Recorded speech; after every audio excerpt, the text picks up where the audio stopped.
Hello, c'est HR, votre chroniqueur. Alors vous avez compris, j'ai mes t-shirts Marvel, forcément, je viens de voir un Marvel, le Marvel le plus attendu du moment, Deadpool et Wolverine.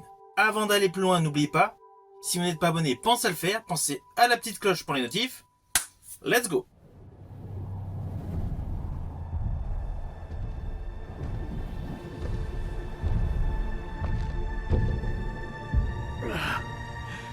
Reste pas planté là, tête de singe, relève-moi. Non, finalement ça va aller, merci beaucoup.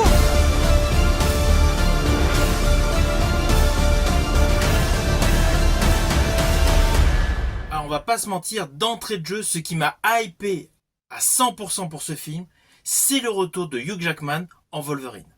J'avais vraiment kiffé son interprétation de Wolverine dans tous les opus des X-Men et dans les films solo. Forcément, j'étais impatient de le redécouvrir en Wolverine. Mais je vous rassure, le film porte correctement son nom, c'est-à-dire Deadpool et Wolverine. Le temps de présence de chacun est totalement équilibré. Par ailleurs, je tiens à vous affirmer dès maintenant que ce Marvel est enfin un bon Marvel. Les derniers qui étaient sortis au cinéma, c'était assez chaotique. Celui-ci vaut vraiment le détour. Alors ne vous inquiétez pas, comme d'hab, je ne vous spoil pas. Mais avant d'entrer dans les détails de ce que j'ai aimé, voici l'histoire de base. Alors tout d'abord, ce film suit les événements de Deadpool 2. Nous retrouvons Wade Wilson qui mène une vie tranquille jusqu'au jour où il est retrouvé par le tribunal des variations anachroniques. Une organisation dont la mission est de surveiller les différentes réalités du multivers. Et naturellement de tenter de régler les interférences temporelles. Ainsi, l'agent Paradox lui propose alors l'opportunité de devenir un véritable héros, au même titre que les X-Men. Alors vous avez compris, grosso modo, Wolverine et Deadpool doivent faire équipe pour protéger le multivers. Qui dit multivers dit forcément beaucoup d'antagonistes. On va retrouver beaucoup d'adversaires issus des autres films. Alors même si ce film est largement meilleur que les derniers Marvel, ne vous attendez pas à un film à la dimension de Avengers. C'est vraiment un film Deadpool, avec son côté innovant en termes d'action et le fameux R-rated qui n'existe pas dans les autres Marvel. Pour apprécier au mieux ce film, n'ayez pas des attentes excessives. Surtout que le film, dans sa globalité, est bon. Alors oui, vous allez me dire, jadis le personnage de Wolverine était clôturé avec l'excellent film Logan. Film d'ailleurs qui avait parfaitement ponctué l'histoire de Wolverine. Mais sachez juste une chose, là nous sommes avec la notion de multivers. Et sans vous spoiler, dans ce film, il y a une petite référence par rapport à Logan. Et d'ailleurs, il y a pas mal de petites références aussi à certains produits Marvel. Mais voilà, sachez que ce film est avant toute chose un bon divertissement, avec des effets visuels parfaitement maîtrisés, et un duo d'acteurs honnêtement très punchy. Car outre le fait des vannes assez habituelles au personnage de Deadpool, les scènes d'action sont époustouflantes. Alors oui, les CGI sont là, oui, tout ce qui est VFX est là, mais c'est parfaitement maîtrisé et le budget qui a été utilisé pour les effets visuels a été utilisé à bon escient. De ce fait, ce film est une réussite visuelle.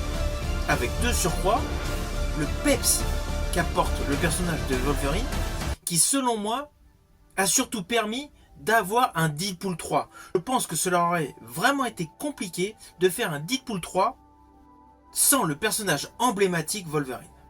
Alors tout au long de ce film, vous allez vraiment réaliser qu'il y a une réelle complicité entre l'acteur Hugh Jackman et l'acteur Ryan Reynolds. Car dans la vie, ce sont réellement des amis. Et forcément, à l'écran, cela transpire.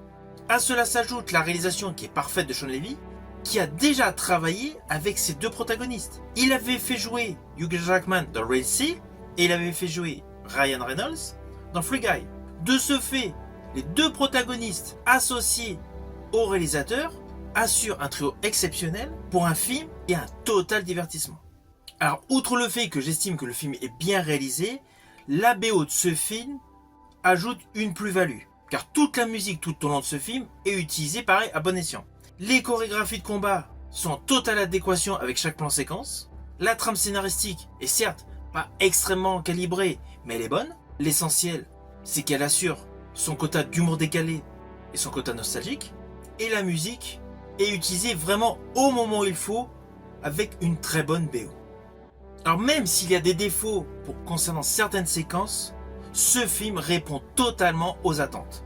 Et je rajouterai qu'enfin un Marvel montre que le MCU n'est pas mort. Finalement, on peut encore surprendre avec un Marvel.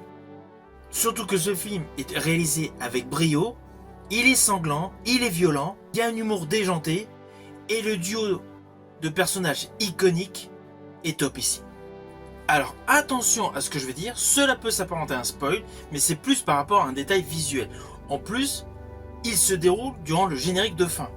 Tout au long du déroulé de ce fameux générique, j'ai particulièrement aimé de revoir sur grand écran des séquences de plusieurs films Marvel jadis passés au cinéma. Vous voyez, ce n'était pas un spoil de folie. Ceci dit, restez bien jusqu'à la fin du générique. Comme à l'habitude, il y a quelque chose qui se déroule à la fin du générique, mais c'est plus par rapport au film Deadpool et Wolverine. Reste pas planté là, tête de singe, relève-moi.